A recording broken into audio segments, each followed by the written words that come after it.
زعمتم من دونہ، اے نبی تم فرما دو کہ جن ہستیوں کے بارے میں تمہارا زوم ہے نا اللہ کے سوا، تو انہیں پکار کے دیکھ لو،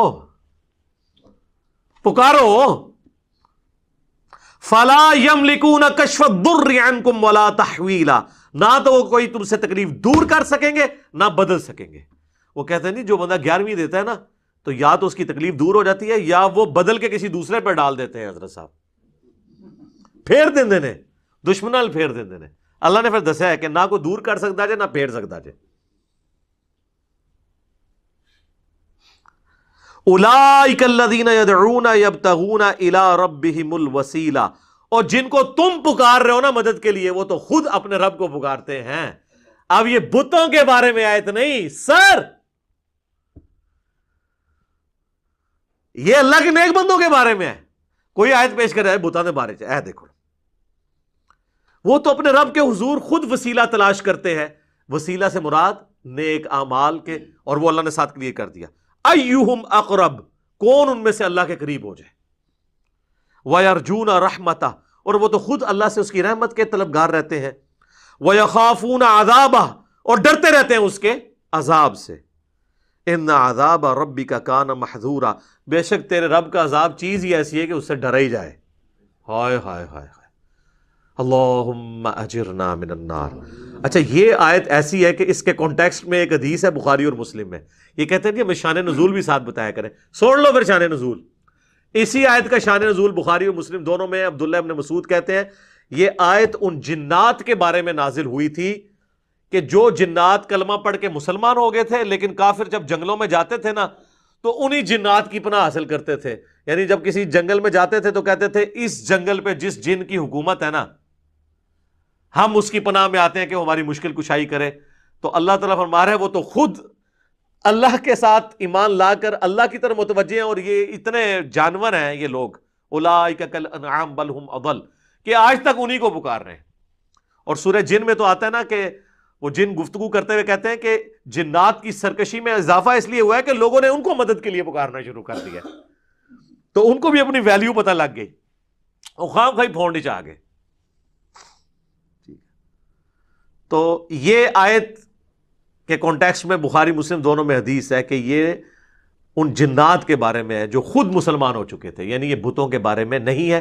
اس میں من دون ہی بھی آ گیا، جو کہتے ہیں من دون اللہ جو ہے نا وہ بت ہوتے ہیں. من دون اللہ انبیاء بھی ہیں، پیغمبر، فرشتے، اولیاء اللہ، جنات، انسان سب ہیں جب انہیں اللہ کے مقابلے پہ کھڑا کر دیا جائے. جس طرح میں نے پچھلی دفعہ عیسیٰ ابن مریم کے حوالے سے بتایا تھا سورۃ المائدہ کی آیت نمبر 75 میں، انہیں بھی من دون اللہ کہا گیا اور ساتھ کہا گیا وہ نہ تمہارے نفع کے مالک ہیں نہ نقصان کے.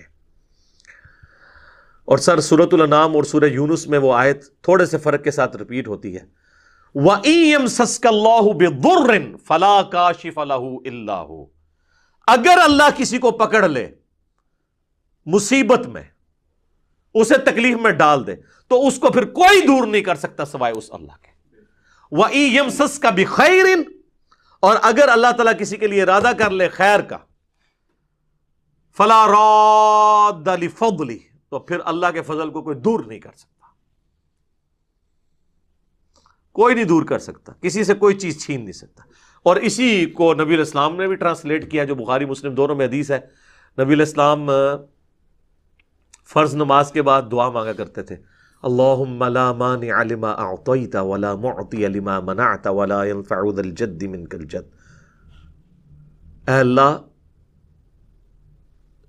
جسے تو عطا کرے اسے کوئی چھین نہیں سکتا، جسے تو چھین لے اسے کوئی دے نہیں سکتا، اور کسی بھی شخص کو اس کا عہدہ اور منصب فائدہ نہیں دے سکتا. سیدھی سی بات ہے. صحیح مسلم میں حدیث ہے، جس کو اس کے عمل نے پیچھے چھوڑ دیا اس کا نسب اسے آگے نہیں لے کے جا سکتا. البتہ اگر کسی کا عمل درست ہے پھر نسب کا فائدہ ہوگا، پھر حسن و حسین ہی جنتی نوجوانوں کے سردار ہوں گے اور سیدہ فاطمہ ہی جنتی عورتوں کی سردار ہوں گی، جو صحیح بخاری میں آیا، مسلم میں بھی ہے اور جامعہ ترمذی مسند احمد میں موجود ہے. رضی اللہ عنہم اجمعین وعلیہم السلام اجمعین، آمین. اب میرے بھائیو، اللہ تعالیٰ کی کرم نوازی ہے کہ اس نے انسانیت کو بغیر پروٹوکول کے ڈائریکٹ اپنے سے مانگنے کی اجازت صرف نہیں دی ہے بلکہ حکم دیا ہے. آپ کو پتا ہے کہ آلموسٹ 17ویں صدی عیسوی کے اندر برٹش امپائر کے اندر ایک قانون پاس ہوا تھا، اسے کہا جاتا ہے میگنا کارٹا. آپ جا کے گوگل پہ لکھیں میگنا کارٹا. یہ ان کے آئین کا ایک حصہ ہے. میگنا کارٹا کے تحت ہر شخص کو رعایا میں سے یہ حق مل گیا کہ وہ اپنے حکمران سے جا کے اپنا ایشو ڈسکس کر سکتا ہے. اس کو انہوں نے میگنا کارٹا کا نام دیا. تو ڈاکٹر سراج صاحب رحمہ اللہ فرمایا کرتے تھے کہ انسانیت کا میگنا کارٹا قرآن میں آیا ہے. یہ تو صرف ان کی رعایا ہے نا، ساری انسانیت جن و ان سب کے لیے میگنا کارٹا قرآن میں آیا. سورۃ البقرہ آیت نمبر 186 وَإِذَا سَأَلَكَ عِبَادِي عَنِّي فَإِنِّي قَرِيبٌ. اے نبی، جب بھی میرے بندے آپ سے میرے بارے میں پوچھے نا تو آپ فرماؤ میں تمہارے بہت قریب ہوں. اجیب الدعوۃ الداعی اذا دعان. میں ہر پکارنے والے کی پکار کو سنتا ہوں جب وہ مجھے دعا کے لیے پکارے. لیکن شرط کیا ہے؟ فَلْيَسْتَجِيبُوا لِي وَلْيُؤْمِنُوا بِي لَعَلَّهُمْ يَرْشُدُونَ. لیکن لوگوں کو بھی چاہیے کہ میرا کہنا مانے، میری بات مانے اور مجھ پہ ایمان لائے جیسا کہ ایمان لانے کا حق ہے، تاکہ وہ رشد و ہدایت پا سکے. یہ ون وے ٹریفک نہیں ہوگی سر، آپ کو بھی کچھ کرنا ہوگا، پھر رسپانس آئے گا. اب میں چاہ رہا ہوں کہ آخر میں آج کی کلاس میں جتنا ہمارا ٹائم یہ بچا ہے 35-40 منٹ، اس میں وہ 10 بڑے بڑے جو وسوسے ہیں، اشکالات ہیں، ایمبیگوٹیز ہیں، دھوکے ہیں جو علماء سو دیتے ہیں اپنی پبلک کو یہ بات منوانے کے لیے کہ بابوں کو پکارو، ولیوں کو پکارو، پیغمبروں کو پکارو، فرشتوں کو پکارو، بس اللہ کو نہ پکارو. اور جب کوئی کہ اللہ کو پکارو تو کہنے پیچھے تو اللہ ہی ہے. انہوں نے اللہ نو بھی پیچھے کر دیتا ہے، نبی نو بھی پیچھے کرتا ہے. نبی کے مقابلے پہ اپنے اپنے بزرگ کھڑے کر لیے. جب ہم کہتے ہیں یار یہ تو قرآن میں تو یہ لکھا ہے، وہ کہتے ہیں جی ہمارے بزرگوں کو قرآن نہیں آتا تھا، اور ہمارے بزرگ تو وہی کچھ بتا رہے ہیں، پیچھے نبی نے، نبی بھی پیچھے. جب توحید کی بات کریں کہ بھئی اللہ سے دعا مانگو، وہ کہتے ہیں ہم جو بزرگوں سے بھی مانگتے ہیں. ہم کب کہتے ہیں وہ خود دیتے ہیں، وہ اللہ سے لے کے دیتے ہیں. پیچھے اللہ ہی ہے، اللہ بھی پیچھے، نبی بھی پیچھے، تے بابے اگے لے آندے. اور جو کہتا ہے کہ یار ان کو ہٹاؤ بابوں کو، اور اس کو بڑے آسان الفاظ میں کہتا ہے کہ مرنے سے پہلے اے مسلمان کر لے اس پہ غور، کتابوں کا خدا اور ہے، بابوں کا خدا اور. اس کے خلاف ہو جاتے ہیں کہ یہ کہتا ہے 2 خدا ہیں. نہ سر، خدا ایک ہی ہے، لیکن جن کوالٹیز کے ساتھ آپ کے بابوں نے بتایا وہ کوالٹیز وہ نہیں جو آسمانوں سے نازل ہوئے دین میں تھی. گویا کہ پھر الگ ہی آپ نے اپنا خدا بنا لیا، اگرچہ مان اسی کو رہے ہیں آپ. وہ 10 اشکال میں ایک ایک کر کے کوشش کرتا ہوں کور کروں جلدی سے، تاکہ آج ہی ہماری کلاس کنکلوڈ ہو جائے اس ٹاپک کے حوالے سے. 5 قرآن کے حوالے سے ہیں وہ اشکالات، اور 5 سنت یعنی صحیح الاسناد احادیث کے حوالے سے. پہلا اشکال یا دھوکہ یا ایمبیگوٹی وہ یہ دیتے ہیں کہ جی قرآن میں آیا ہے یا ایھا الذین آمنوا استعینوا بالصبر والصلاۃ، اے اہل ایمان مدد چاہو صبر اور نماز کے ذریعے. اور یہ پڑھتے آدھی آیتی ہیں، آگے نہیں پڑھتے کیا لکھا ہوا ہے، اور کہتے ہیں اس سے ثابت ہوا کہ صبر اور نماز تو غیر اللہ ہے، تو آپ غیر اللہ سے مدد مانگ سکتے ہیں. تو ہم کہتے ہیں میرے بھائی یہ تو آپ نے خود بھی کبھی نہیں مانگی. کبھی آپ نے کہا المدد یا نماز میری مدد فرمائیے، میری حاجت گیری کیجئے، یا صبر میری مدد فرمائیے. وہ خود ہی سوچ میں پڑ جاتے ہیں واقعی ہم نے تو یہ کبھی نہیں کہا. تو سر یہ آیت پوری پڑھے، ان اللہ مع الصابرین، اللہ بے شک صبر کرنے والوں کے ساتھ ہے. یعنی صبر اور نماز وہ اعمال ہیں جو وسیلے کے طور پر اللہ تک پہنچنے کا ذریعہ ہے، مدد اللہ ہی سے مانگنی ہے. یہ تو ہماری دلیل ہے. صحیح بخاری میں نبی علیہ السلام نے جو ایک وظیفہ کیا کرتے تھے وہ رپورٹ کیا ابن عباس نے. وہ کہتے ہیں کہ ابراہیم علیہ السلام کو جب آگ میں ڈالنے لگے تھے نا، ابراہیم علیہ السلام بہت غیرت مند تھے توحید کے معاملے میں، تو انہوں نے اس وقت پکارا تھا حسبنا اللہ ونعم الوکیل، ہم نے اللہ ہی پر بھروسہ کیا، وہی بہتر کارساز ہے. اور ابن عباس کہتے ہیں تمہارے جد امجد ابراہیم بھی یہی کہا کرتے تھے، اور تمہارے نبی پہ بھی جب مشکل وقت آتا تھا وہ بھی یہی کہتے تھے حسبنا اللہ ونعم الوکیل. سر پورے قرآن میں انبیاء کی دعائیں ہیں کہ اس میں باب بزرگ کچھ بھی نہیں ہے، اور نہ کہیں تعلیم کیا گیا ہمیں کہ بابوں کو ڈال کے. انبیاء کی تعلیمات تو ہمیں سمجھانے کے لیے تھی، ایسا بھی نہیں. جامعہ ترمذی میں ایک حدیث ہے، اس کی صحیح سند المستدرک للحاکم میں ہے، اور سنن نسائی الکبریٰ میں کہ نبی صلی اللہ علیہ وآلہ وسلم ہر مصیبت اور پریشانی میں کہا کرتے تھے یا حی یا قیوم برحمتک استغیث، اے خود سے زندہ ہر چیز کو تھامنے والے، میں تیری رحمت کے ساتھ تیری مدد کا سوال کرتا ہوں۔ اگر نون سے پڑھیں گے تو پھر جمع کا صیغہ ہو جائے گا، ہم سوال کرتے ہیں۔ نستغیث بھی درست ہے، استغیث بھی درست ہے، الحمدللہ۔ اچھا، اب دوسرا اشکال سنیں جی۔ وہ کہتے ہیں جی عیسیٰ علیہ السلام کے بارے میں قرآن میں آیا ہے، انہوں نے کہا تھا من انصاری الی اللہ، تو قال الحواریون نحن انصار اللہ۔ حضرت عیسیٰ نے خود مدد مانگی ہے جی غیر اللہ سے، اپنے ساتھیوں سے کہ کون اللہ کے لیے میری مدد کرے گا، اور ساتھیوں نے بھی کہا کہ ہم اللہ کے لیے آپ کی مدد کرنے کو تیار ہیں۔ تو اس کا مطلب یہ ہے کہ حضرت عیسیٰ کے صحابہ جو ہیں وہ حضرت عیسیٰ کے مشکل کشا ہوئے نا پھر تو، یعنی حضرت عیسیٰ نہیں مشکل کشا، ان کے ساتھی ان کے مشکل کشا تھے۔ واہ واہ سبحان اللہ۔ اس کا یہ مطلب ہی نہیں ہے، وہ کہہ رہے کون اللہ کے لیے مدد کرے میری دین کے کاموں میں۔ اس میں یہاں کا لکھا ہوا ہے کہ ان کے ساتھی فوت ہو گئے تھے اور وہ قبر پہ جا کے کہتے تھے قبروں سے نکلو اور روحانی طور پر جسد امثالی کے ساتھ آ کر میری مدد کرو۔ یہ بھی ایک نوی ٹرم ہے۔ تو دوسری کہنا نا قاسم نوتوی صاحب 6 سال بعد کس طرح نکلے وہ دیوبند کی صلح کرانے کے لیے بیداری میں، وہ کہتے ہیں جسد امثالی کے ساتھ ایک نیا ان کو جسم ملا تھا تو اسے قبر نکلا ہے۔ اچھا، بریلویوں کے بابے نکل آئے تو وہ شرک، دیوبندیوں کے نکل آئے تو توحید۔ اپنی عقل کا علاج کروائیں۔ تو یہ تو بالکل ظاہری اسباب ہے، یہ وہی چیز ہے جو قرآن میں حکم ہے وَتَعَاوَنُوا عَلَى الْبِرِّ وَالتَّقْوَى وَلَا تَعَاوَنُوا عَلَى الْإِثْمِ وَالْعُدْوَانِ، نیکی پرہیزگاری کے کاموں میں ایک دوسرے کی مدد کرو، برائی کے کاموں میں نہ کرو۔ اس میں تو غیر اللہ کو غائب میں پکارا ہی نہیں جا رہا، نہ مرے ہوئے کو پکارا جا رہا ہے، نہ کسی دور والے کو، جو سامنے موجود ہے وہ تو سر آپ کافر سے بھی مدد لیں۔ صحیح بخاری میں حدیث ہے نبی علیہ السلام کی وفات اس حال میں ہوئی کہ آپ کی زرہ گروی رکھی ہوئی تھی یہودی کے پاس اناج کے عوض، تو آپ کافر سے بھی مدد لیں ظاہری اسباب میں۔ لیکن یہ تو نہیں ہے کہ کوئی فوت ہو گیا ہے اور سامنے موجود نہیں، آپ اس کو مدد کے لیے پکار رہے ہیں، نہیں، وہ نہ آپ کسی جن کو پکار سکتے ہیں، نہ فرشتے کو، نہ کسی پیغمبر کو، نہ کسی بزرگ کو۔ اور یہ تو حضرت عیسیٰ کے ساتھی تھے نا، اس طرح کی آیت تو قرآن میں نبی صلی اللہ علیہ وسلم کے لیے بھی ہے۔ سورۃ الاعراف میں آیت نمبر 157 ہے، جس میں اللہ تعالیٰ نے باقاعدہ حکم دیا ہے اہل ایمان کو کہ تمہارا ایمان اس وقت کامل ہوگا کہ جب تم نبی کی مدد کرو گے ان کے دین کے سلسلے میں۔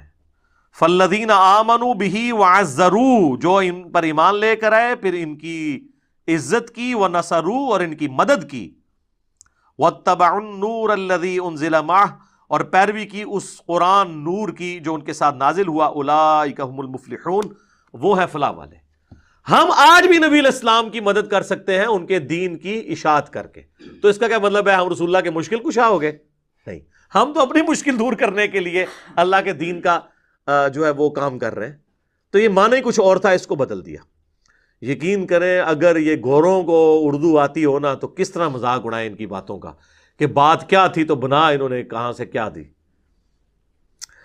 تیسرا اشکال، وہ کہتے ہیں جی سورۃ المائدہ میں آیا انما ولیکم اللہ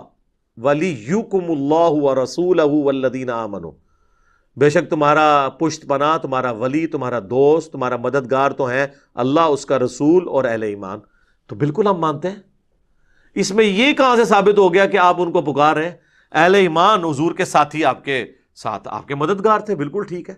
یہ تو نہیں ہوا کہ حضور علیہ السلام نے خیبر کے موقع پر حضرت حمزہ کو پکارا ہو جو فوت ہو چکے ہوئے تھے احد میں کہ آئیں میری مدد فرمائے۔ حضرت علی صاحب نے موجود تھے، ان کو بلایا۔ تو بالکل دوست بھی ہیں، پشت پناہ بھی ہیں جو اویلیبل ہیں۔ آج کی ڈیٹ میں صرف اللہ کو مدد کے لیے پکاریں گے، اور اہل ایمان جو آپ کے سامنے موجود ہیں آپ ان کے ساتھ ساتھی ہوں گے۔ اور اس کو وہ سپورٹیو آیت ہے سورۃ الانفال کی آیت نمبر 62، ڈیسائسو ہے، بالکل واضح ہے۔ وَإِن يُرِيدُوا أَن يَخْدَعُوكَ، اے نبی اگر آپ کو خطرہ ہو نا کہ یہ کافر آپ کے ساتھ دھوکہ کریں گے، فَإِنَّ حَسْبَكَ اللَّهُ، تو بے شک اللہ آپ کے لیے کافی ہے۔ هُوَ الَّذِي أَيَّدَكَ بِنَصْرِهِ وَبِالْمُؤْمِنِينَ، وہ اللہ ہے جس نے اپنی طرف سے آپ کی مدد کی اور اہل ایمان کے ذریعے بھی آپ کی مدد کی، یعنی صحابہ کے ذریعے آپ کے ہاتھ مضبوط کیے۔ تو اس کا کوئی مطلب یہ لے گا کہ صحابہ حضور کے مشکل کشا تھے؟ نہیں، دین میں سپورٹیو تھے ظاہری اسباب کے طور پر۔ پھر اس کے آگے چل کے اللہ تعالیٰ نے کہا کہ ہم نے تو فرشتے بھی نازل کیے مدد کے لیے، لیکن کسی نے فرشتوں کو مدد کے لیے پکارا نہیں ہے ان جنگوں کے اندر۔ پھر 64 نمبر آیت میں آتا ہے یا ایھا النبی، اے اللہ کے نبی، حسبک اللہ، اللہ آپ کو کافی ہے، ومن اتبعک من المؤمنین، اور جو آپ کی اتباع کرنے والے مومنین ہیں وہ بھی آپ کو کافی ہیں۔ تو اس کا کیا مطلب ہے؟ حضور جو ہے وہ حسبنا اللہ و نعم الوکیل کی بجائے وہ اپنے صحابہ کا حسبنا پڑھتے تھے؟ نہیں، آپ کے سپورٹیو تھے دین کے حوالے سے، جس طرح آج کی ڈیٹ میں ہم بھی نبی علیہ السلام کے سپورٹیو ہیں، ہم ان کے دین کا کام کر رہے ہیں الحمدللہ، اور اللہ سے امید کرتے ہیں اللہ تعالیٰ ہمیں جنت الفردوس میں اپنے محبوب علیہ السلام کا ساتھ نصیب کرے گا انشاءاللہ۔ اللہم انا نسألک جنت الفردوس مع النبیین والصدیقین والشہداء والصالحین، آمین۔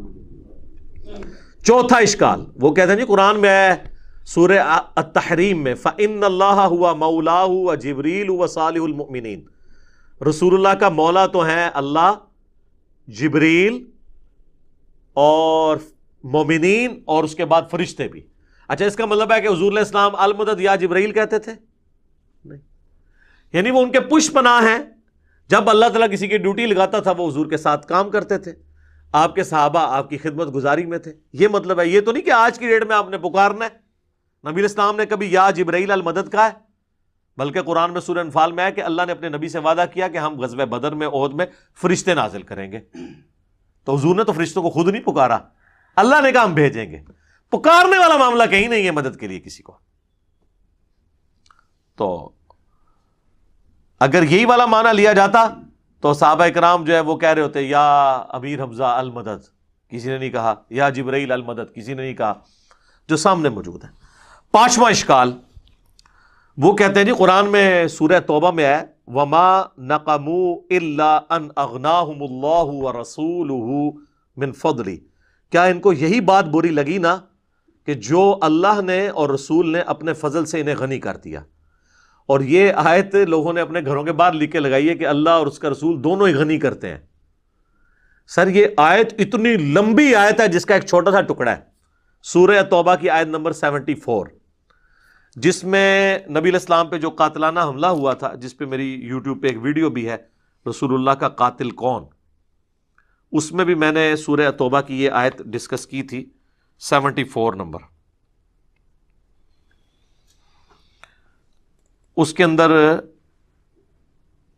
یعنی یہ والا پورشن ڈسکس ہوا ہے کہ اللہ تعالیٰ ان کو کیا یہی بات بری لگی کہ اللہ تعالیٰ نے اپنے فضل سے ان کو اور رسول نے اپنے فضل سے ان کو غنی کر دیا۔ یہ بات ان کے لیے تکلیف دہ ثابت ہوئی، کن کے لیے؟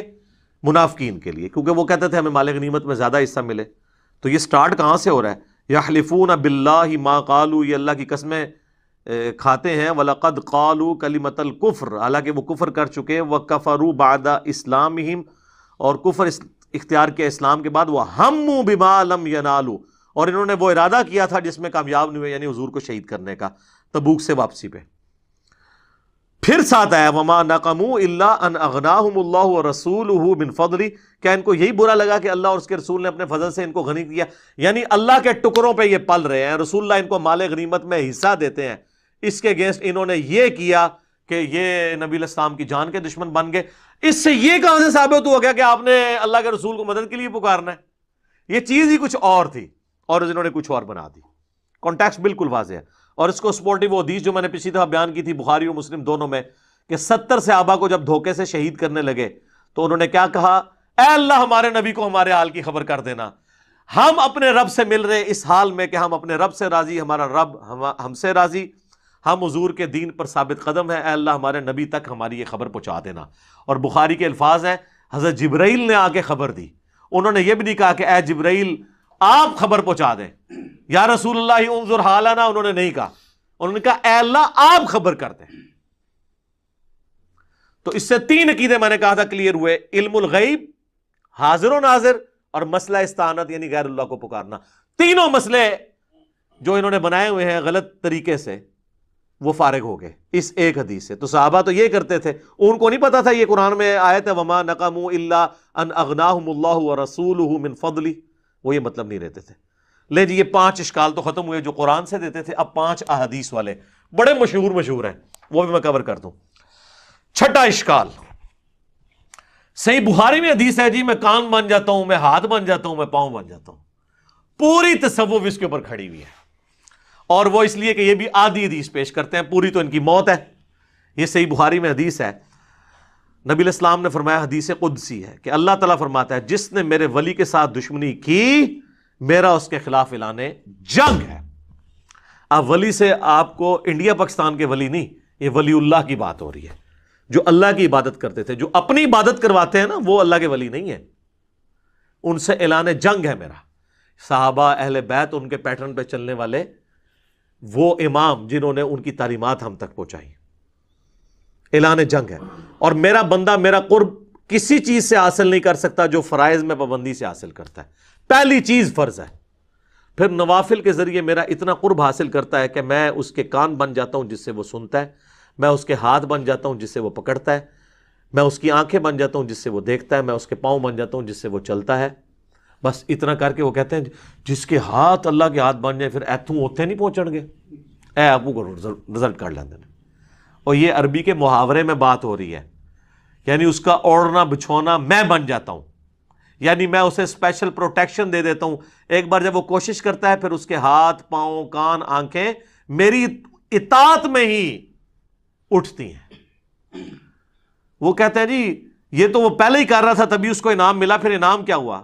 پہلے تو اس نے کوشش کی نا، انعام اس کو یہ ملا کہ اللہ اسے استقامت دیتا ہے، جو قرآن میں بھی آیا قل ان صلاتی و نسکی و محیای و مماتی للہ رب العالمین، اے نبی تم فرماؤ بے شک میری نماز، میری قربانی، میرا جینا، میرا مرنا سب اللہ کے لیے۔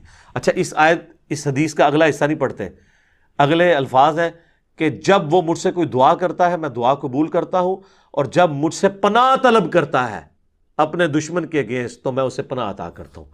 تو میرے بھائی جس کا ہاتھ اللہ خود بن چکا ہے وہ دشمن کی گیچی خود کیوں نہیں مروڑ دیتا؟ اللہ سے کیوں مانگ رہا ہے؟ اس لیے کہ کوئی نہیں ایسے کر سکتا، اللہ ہی سے مانگنا ہے، ورنہ وہ کہتے ہیں ہاتھ بن گیا پاؤں بن گیا تو اب وہ جو مرضی کرے۔ اور ویسے آپ کو شرم نہیں آتی کہ اللہ کا پاؤں کوئی بنے گا؟ اس کا فزیکل معنی آپ لیں گے کہ اللہ کسی بزرگ کا پاؤں ہے تو پھر آپ پہ 295C لگے گی، آپ اس پیغمبر کی بھی توہین کریں گے اور اللہ کی بھی۔ تو یہ بات ہو رہی ہے محاورتاً، اور آگے الفاظ حدیث کی اس کی حفاظت کر رہے ہیں، لہٰذا یہاں سے دھوکہ دینا بند کریں۔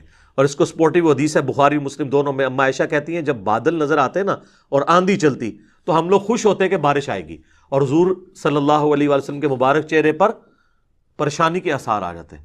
تو میں کہتی اللہ کے نبی لوگ تو خوش ہو رہے ہیں بارش آئے گی اور آپ پریشان ہو رہے ہیں، تو آپ فرمایا کرتے اے عائشہ مجھے کیا پتا کہ ان بادلوں سے آگ برسے گی یا بارش کا پانی؟ تو کسی نے نہیں کہا یا رسول اللہ آپ کو نہیں پتا ہے بارش کا پانی برستا ہے؟ لیکن حضور کا یقین اللہ پہ دیکھیں۔ پھر آپ نے سورہ الاحقاف کی وہ آیت تلاوت کی کہ قوم عاد پہ عذاب اسی طریقے سے آیا تھا کہ سخت گرمی کے بعد ایک بادل نمودار ہوا اور وہ ساری قوم اس کے نیچے آ گئی اور کہا کہ ابھی بارش برسے گی، اس میں سے آگ نکلی، سب ہلاک ہوئے۔ حضور نے سورہ احقاف کی آیت پڑھ کے کہا کہ مجھے بتاؤ عائشہ مجھے کیا پتا کہ اس بادل میں سے عذاب آنے والا ہے یا اللہ کی رحمت؟ اور پھر حضور علیہ السلام یہ دعا کیا کرتے اے اللہ اسے ہمارے لیے رحمت بنا دے جو بادل آئے ہیں۔ اگر حضور علیہ السلام اپنے بارے میں کہہ رہے ہیں کہ مجھے نہیں پتا کہ اس میں سے کیا ہونا ہے، تو آپ بابوں کے بارے میں کیا کہہ سکتے ہیں؟ وہ اشارہ کر کے یہ کر دیں گے تو وہ کر دیں گے۔ حضور علیہ السلام کا ذرا یقین دیکھیں کہ فیصلے اللہ نے کرنا ہے۔ تو میرا خیال ہے یہ کافی ہے، ہاتھ بن جاتا ہوں پاؤں بن جاتا ہوں، اس کی اگر پریکٹیکل مثال ہوتی تو نبی علیہ السلام کی مبارک ذات ہوتی۔ البتہ اس میں جہاں معجزات ہیں وہ ہم مانتے ہیں، جو بخاری مسلم میں آپ نے دعا کی بارش نازل ہو گئی، پھر اگلے خطبے میں وہی بندہ کھڑا ہوا پورے ہفتے تک بارش ہوتی رہی، اس نے کہا یا رسول اللہ ہمارے تو گھاٹا پک رہے ہیں، تو آپ نے مبارک انگلی سے اشارہ کیا، اللہ تعالیٰ نے آپ کی دعا قبول کی، وہ معاملہ الگ ہے۔ یہ تو رپورٹ ہوئی ہیں چیزیں، آپ جو بابوں کے بارے میں سٹوریاں بتا رہے ہیں وہ کوئی رپورٹ نہیں ہوئی ہیں، سب جعلی ہیں۔ اور اگر آپ کہتے ہیں اصلی ہے تو کر کے بتاتے سر، اے کوڑا تھا اے میدان۔ ایک نگاہ مار کے یوٹیوب سے نبی علیہ السلام سے متعلق گستاخانہ ویڈیو ڈیلیٹ کرا دیں، تہاڈی بزرگی کس دہڑے کام آونی ہے؟ کس دن کام آئے گی آپ کی بزرگی؟ آئے نا۔ ہمیں تو آپ کہتے ہیں امت مر جائے اگر حضور کے گستاخانہ خاکے مان رہے ہیں، امت تو بعد مرے، پہلے وہ بابے کیوں نہیں مر جاندے جنہوں دی ڈیوٹیاں نے؟ ان کے پاس تو اختیار بھی ہے اور وہ امتی نہیں ہے، انہیں اپنے نبی کا درد نہیں ہے، ان کو تو ہم سے زیادہ ہونا چاہیے نا. تو آپ یہ بھی کہا کریں وہ سارے بابے بھی مر جان جنہاں کو اختیار ہے نگاہ مار کے ڈیلیٹ کرنے دا، وہ نہیں کروا رہے. علمی طور سے تو ویسے مر گئے نے ہوں، تو دوسرے طریقے نال بھی مارنا چاہتے اس طریقے نال مارو، ساڑی جان چھڈو. اچھا جی، 7واں اشکال وہ کہتے ہیں نہیں، مسلم شریف میں حدیث ہے حضور نے ایک صحابی سے کہا کہ مانگ کیا مانگتا ہے، حضرت ربیعہ سے جو وضو کروایا کرتے تھے، سل ربیعہ. تو انہوں نے کہا جنت میں آپ کا پڑوس مانگتا ہوں. تو دیکھیں حضور نے جنت عطا فرما دی. سر یہ حدیث پوری تو پڑھے، اس کے آگے الفاظ ہیں، نبی علیہ السلام فرمایا اس کے علاوہ بھی کچھ مانگنا ہے تو مانگ لو. کہا نہیں یا رسول اللہ آپ کا پڑوس ہی چاہیے. تو آپ نے فرمایا کثرت سجود سے میری مدد کر. اب اس کو آپ نے وہ نہیں لینا کہ حضور کا مشکل کشا وہ بن گیا تھا، آپ تو ہر جگہ مدد دیکھ کے تو مشکل کشا بنا دیتے ہیں. کثرت سجود سے میری مدد کر، یعنی تم زیادہ عبادت کرو، میری مدد کرو کہ میں اللہ کو سفارش ڈال سکوں کہ یہ نیک بندہ اس کو میرے ساتھ کر دے. بالکل واضح ہے. بس سل ربیعہ سل ربیعہ سل ربیعہ، جنت مانگ لی جنت مانگ لی. اگے بھی ٹورو نا کیویں ملی جنت. ٹھیک ہے، تو جنت تو انشاءاللہ آپ کو بھی مل جائے گی. صحیح مسلم میں حدیث ہے جو اذان کا جواب دے اس کے بعد دروشی پڑھے اور الوسیلہ والی دعا مانگے، میری شفاعت اس کے لیے حلال ہو جائے گی. اللہم صلی علی محمد وعلی آل محمد. تو یہ تعلیم آپ کی دیکھیں کیا ہے. صحیح مسلم میں حدیث ہے، نبی علیہ السلام فرمایا اے ابو ہریرہ جو چیز تمہیں نفع دے اس کے لیے پوری کوشش کرو، اور دیکھنا کاہلی نہ کرنا، سستی نہ کرنا، اور اللہ سے مدد مانگ کے چلنا. پھر بھی رزلٹ تمہارے خلاف آئے تو کبھی نہ کہنا کہ اگر میں یہ کر لیتا تو یہ ہو جاتا، اگر میں وہ کر لیتا تو وہ ہو جاتا. یہ اگر مگر شیطان کا دروازہ کھول دیتے ہیں. یہ صحیح مسلم میں تقدیر والے چیپٹر کی آخری حدیث ہے، کتاب القدر چیپٹر کی. امام مسلم نے اس کے اوپر کنکلوڈ کیا ہے کہ تقدیر پہ کوئی تکیہ کر کے یہ نہیں ہے کہ کوشش چھوڑ دے، سستی نہ کرنا، کاہلی نہ کرنا. یہ نہیں ہے کہ خالی پیپر دیا ہو اس پہ دروشی پڑھ کے پھونکا ہو، اس سے نہیں کو پاس ہوگا. کوشش کرو، اس کے بعد بے شک جو مرضی پڑھ کے پھونکتے رہو. سستی اور کاہلی نہ کرنا، پھر اللہ سے مدد مانگنا. تو نبی علیہ السلام تو کہتے ہیں مدد اللہ سے مانگنا. اور وہ ڈیسائسو حدیث ہے جو جامع ترمذی میں ہے، مشکات میں موجود ہے. نبی علیہ السلام نے، ابن عباس کہتے ہیں مجھے سواری کے پیچھے سوار کیا اور مجھے کہا ہے بیٹے اللہ اکبر، اللہ کے حقوق کی حفاظت کر، اللہ تیری حفاظت کرے گا. ذرا الفاظ غور سے سنیں. اللہ کے حقوق کی حفاظت کر، اللہ تیری حفاظت کرے گا. کیا زبردست الفاظ ہیں. اور اللہ تعالیٰ کے احکامات کی پیروی کر، تو ہمیشہ اپنے رب کو اپنے سامنے پائے گا. تیری مدد کے لیے وہ ہر وقت ہوگا. اور جب بھی تجھے سوال کرنا ہو تو صرف اللہ ہی سے کرنا، اور جب مدد مانگنی ہو وَاسْتَعِن بِاللَّهِ تو صرف اللہ سے مدد مانگنا. اور بچے جان لے اگر پوری امت مل کے تجھے ذرے کے برابر بھی نقصان پہنچانا چاہے اور اللہ نہ چاہے تو نہیں پہنچا سکیں گے. اور اگر ساری امت، زمین و آسمان کی ساری مخلوقات مل کے ذرے کے برابر تمہیں فائدہ بھی پہنچانا چاہے، نہیں پہنچا سکیں گی مگر جو اللہ چاہے. اور پھر حضور نے اس کو مزید مور لگائی. آپ نے فرمایا کہ تقدیر کے صحیفے خشک ہو چکے ہیں اور قلم اٹھا لیے گئے ہیں، یعنی جو اللہ نے فیصلہ کیا ہے نا وہی ہونا ہے. یہ حدیث کتنی ڈیسائسو ہے. نبی علیہ السلام اپنے اصحاب کی تربیت کرتے تھے کہ مانگنا ہے تو اللہ سے مانگنا ہے. اچھا جی، 8واں اشکال وہ کہتے ہیں جی ایک صحابی کی پنڈلی ٹوٹ گئی. صحیح بخاری میں آتا ہے حضور کے پاس پنڈلی لے کے آ گیا، حضور نے جوڑ دی، ہاتھ پھیرا. بخاری مسلم میں اشوب چشم مولا علی کو ہوا، حضور نے تھوک مبارک لگائی، ٹھیک ہو گیا. بخاری مسلم میں آتا ہے بارش نہیں ہو رہی تھی، حضور نے دعا کی، بارش شروع ہو گئی. جتنے یعنی حضور کے معجزات ہیں نا اس سے وہ کہتے ہیں آپ حضور سے مدد مانگنی ہے. سر یہ آج اگر نبی علیہ السلام دنیا میں موجود ہوں تو ہم اپنا ہر مسئلہ حضور کے پاس ہی لے کے جائیں گے. مسئلہ ہے حضور کی وفات کے بعد کا، جب آپ سے ہم کمیونیکیٹ نہیں کر سکتے. نہیں تو مجھ سے پھکی لے لیں. ثقیفہ بنی ساعدہ کے اندر جو کچھ ہوا جس کی وجہ سے آج تک امت دو ٹکڑے ہے، سنی شیعہ اختلاف، تو مولا علی اور ابو بکر کیوں نہیں حضور کی قبر پہ چلے گئے یا رسول اللہ؟ بلکہ میت بھی باہر تھی 2 دن تک، تو یا رسول اللہ فیصلہ کریں آپ کا سکسیسر کون ہے. نہیں. جنگ جمل صفین نہروان کے وقت کسی نے روضہ شریف میں جا کے حضور سے مشورہ کیوں نہیں کیا؟ سیدہ عائشہ 47 سال تک اس حجرے میں رہیں جہاں پہ قبر مبارک تھی، کوئی مشورہ کچھ بھی نہیں. آپ کے فضائل درود میں شیخ زکریا لکھتے ہیں تبلیغی جماعت والے اور دعوت اسلامی کے الیاس قادری صاحب فیضان سنت میں کہ 555 ہجری میں شیخ احمد رفاعی کے لیے حضور نے قبر سے ہاتھ باہر نکال لیا اور 90,000 لوگوں نے یہ منظر دیکھا. اس زمانے میں جب جو ہے مسجد نبوی میں 90,000 کا مجمع بھی نہیں تھا آتا. کہانی اور دیکھنے والوں میں شیخ عبد القادر جیلانی کا نام بھی ذکر کیا جاتا ہے. اور عبد القادر جیلانی بیچارے دیکھتے ہی رہے, انہوں نے نہیں چومے ہاتھ, اور انہوں نے مرید نے چوم لیا, شیخ احمد رفاعی نے. سب کہانیاں جوڑی ہوئی ہیں, جوڑتے رہے. یہ کچھ صحابہ کے ساتھ نہیں ہوا. تو یہ یعنی نبی علیہ السلام کی وفات کے بعد یہ جو معجزات ہیں, یہ تو ہم آج بھی مانتے ہیں حضور موجود ہوں. اور میں اب اس سے زیادہ سخت بات کرنے لگا ہوں, برا نہیں ماننا. اگر کسی کو یقین ہے کہ ایسا ہوتا ہے تو اپنی ایک پنڈلی کی قربانی دے نا, خود ہی توڑ کے لے آئے. روضہ شریف تک ہم اسے لگا دیتے ہیں, ویزا لگوا دیتے ہیں, وہاں پہ روضہ شریف پہ آپ کو لے جاتے ہیں, جائیں اپنی پنڈلی کی ہڈی جوڑ کے بتائیں. ان کو بھی پتہ نہیں جوڑے گی. ہاں, نبی علیہ السلام اگر دنیا میں موجود ہوں تو یقیناً ہاتھ پھیرنے سے یہ ہو جائے گا. ان کو بھی پتہ ہے کہ آج کی ڈیٹ میں نہیں ہوگا. حضور کی وفات کے بعد کیا لوگ جا کے قبر سے جا کے مانگا کرتے تھے؟ بخاری مسلم سے یہ معجزہ پیش کرتے ہیں 1500 صحابہ کے لیے پانی کے چشمے جاری ہو گئے مبارک انگلیوں سے, بالکل ہوئے. لیکن حضور کی وفات کے بعد کیا قبر سے جا کے کوئی کہتا تھا جی آپ انگلیوں سے چشمے جاری کریں؟ اور میں نے تو بتایا صحیح مسلم میں ایک حدیث ہے, حضرت عمر نے ایک سفر کے دوران حضور کو پانی جمع کر کے کہا کہ یا رسول اللہ آپ اپنا مبارک ہاتھ رکھ کے دعا فرمائیں نا, اس میں سے چشمے جاری ہوں. اور وہی حضرت عمر, صحیح بخاری میں 1010 نمبر حدیث ہے 1010, وہ کہتے ہیں اِنَّا كُنَّا نَتَوَسَّلُ إِلَيْكَ بِنَبِيِّنَا, اے اللہ پہلے ہم آپ کے نبی کے وسیلے سے آپ کے پاس آتے تھے, یعنی حضور کے ذریعے آپ کی طرف متوجہ ہوتے تھے, حضور کی دعا کی برکت سے بارش نازل ہوتی تھی. اب ہم آپ کے نبی کے چچا کو لے کے آئے, ان کی دعا کی برکت سے بارش نازل فرما, بارش ہو جاتی. تو حضرت عمر کہہ سکتے تھے نا یا رسول اللہ جب آپ قبر سے باہر تھے تو آپ چشمہ جاری کرتے تھے, اب آپ قبر میں ہیں تو کوئی مسئلہ نہیں, احمد رفاعی کے لیے تو آپ نے نکالنا ہی ہے, تو آپ قبر مبارک سے ہاتھ باہر نکالیں اور امت کو سیراب کر دیں.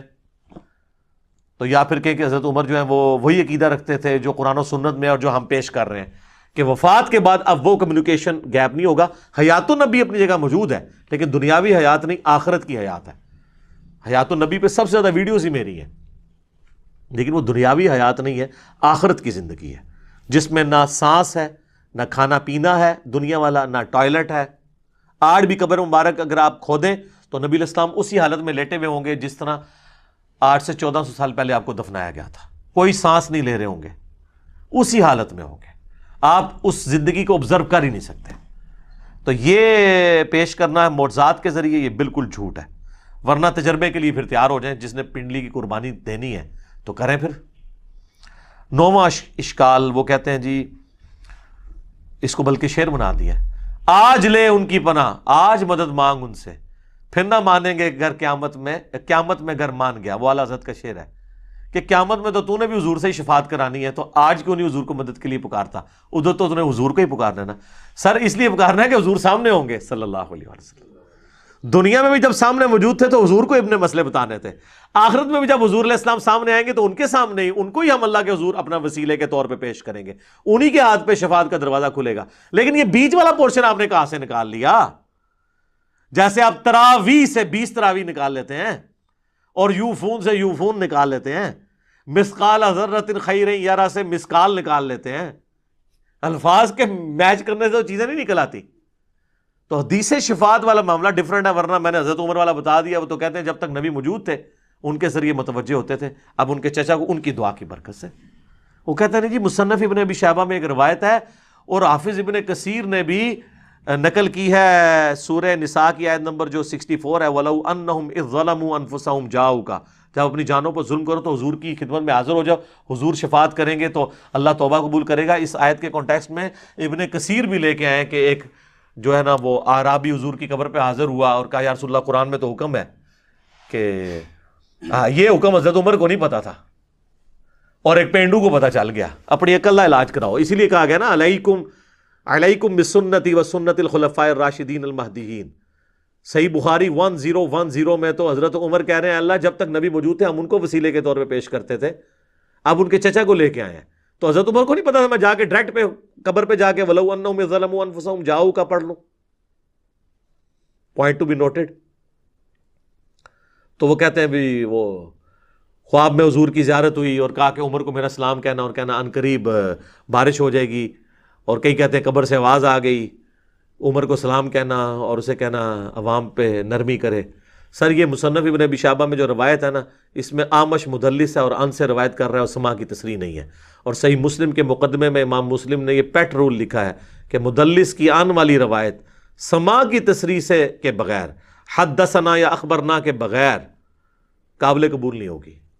ایک جعلی روایت کو لے کے عقیدہ گھڑ رہے ہیں جو بخاری کی 1010 نمبر حدیث کے بھی خلاف ہے اور قرآن کی اس آیت کے کانٹیکسٹ کے بھی خلاف ہے. سر یہ قرآن ذرا کھولیں, سورہ نساء کی آیت نمبر 64 میں اللہ تعالیٰ نے منافقین کو کہا ہے کہ یہ طاغوت کے پاس فیصلے کرواتے تھے, حالانکہ نبی علیہ السلام کو اپنا حکمران مانا ہوا تھا, اوپر سے کلمہ گو تھے, اندر سے منافق تھے.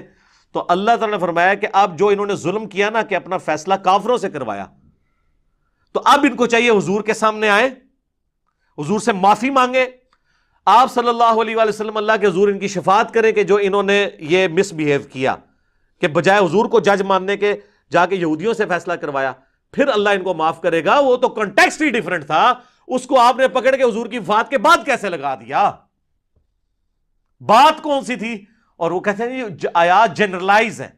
اچھا جی جنرلائز ہے تو وَلَوْ أَنَّهُمْ إِذْ ظَلَمُوا أَنفُسَهُمْ جَاءُوكَ, اس کے تحت سقیفہ بنی ساعدہ پھر کیوں ہوا, جنگ جمل صفین نہروان کیوں ہوئی, صحابہ کیوں نہیں قبر رسول سے جا کے فیصلہ کرواتے رہے؟ اس وقت تو قبر میں بھی نہیں نبی علیہ السلام گئے تھے, 2 دن تک تو میت مبارک باہر تھی, جنازہ جاری تھا, کسی کو وسوسہ بھی نہیں آیا کہ حضور سے ہی جا کے پوچھ لیں, کیونکہ اس زمانے میں عقیدے نہیں ہوا کرتے تھے.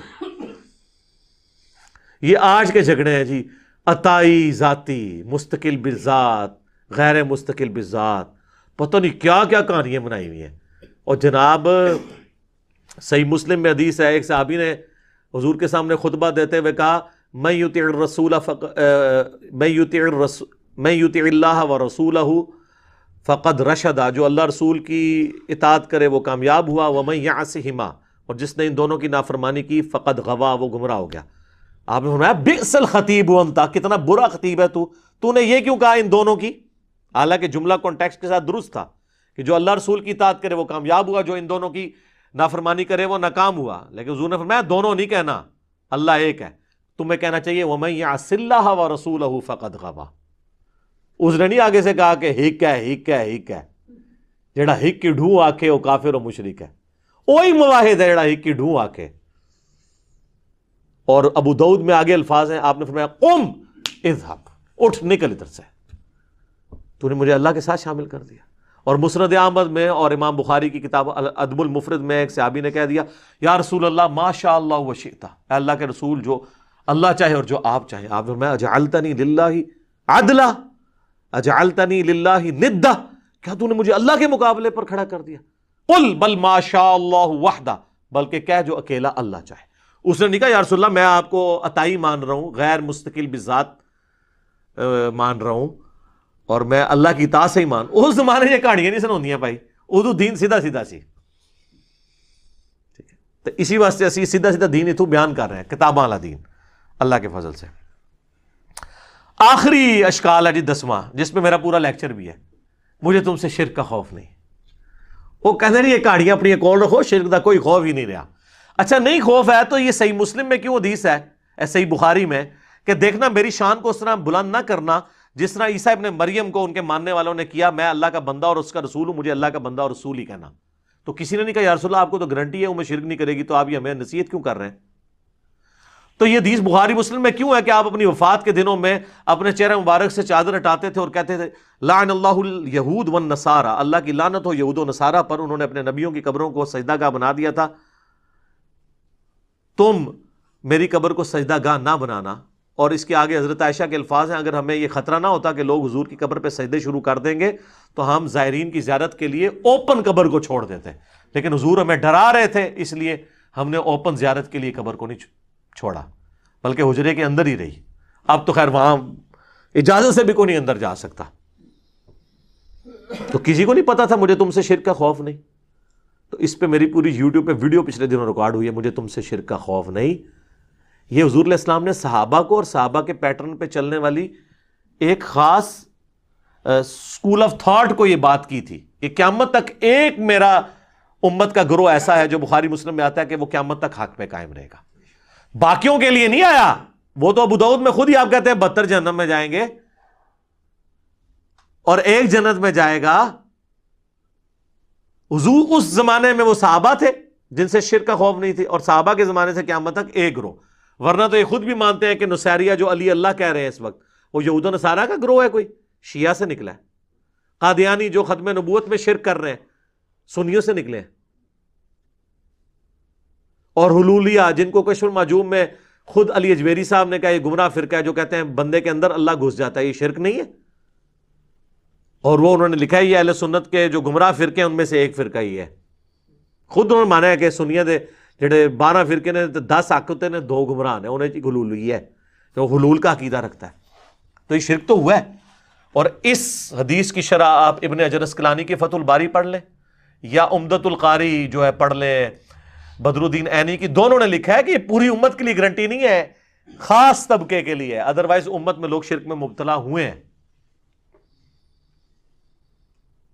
صحیح مسلم میں حدیث ہے جس کے جنازے میں 40 ایسے لوگ شریک ہوں جو شرک نہ کرتے ہوں تو ان کی شفاعت قبول کر لی جائے گی. تو جنازہ تو پڑھتے ہی مسلمان ہے. بخاری مسلم میں حدیث ہے جب یہ آیت نازل ہوئی سورہ الانعام کی آیت نمبر 82 الذین آمنوا ولم یلبسوا ایمانہم بظلم اولئک لہم الامن وہم مہتدون، جو ایمان لائے اور ایمان کے ساتھ شرک نہ کیا وہی قیامت والے دن امن میں ہوں گے. تو صحابہ نے کہا یا رسول اللہ شرک کون نہیں کرتا ہوگا، ظلم کون نہیں کرتا ہوگا. وہ صحابہ تو چھوٹے سے گناہ کو بھی ظلم سمجھتے تھے. تو حضور نے فرمایا یہاں ہر ظلم نہیں، اس ظلم سے مراد ہے ان الشرک لظلم عظیم.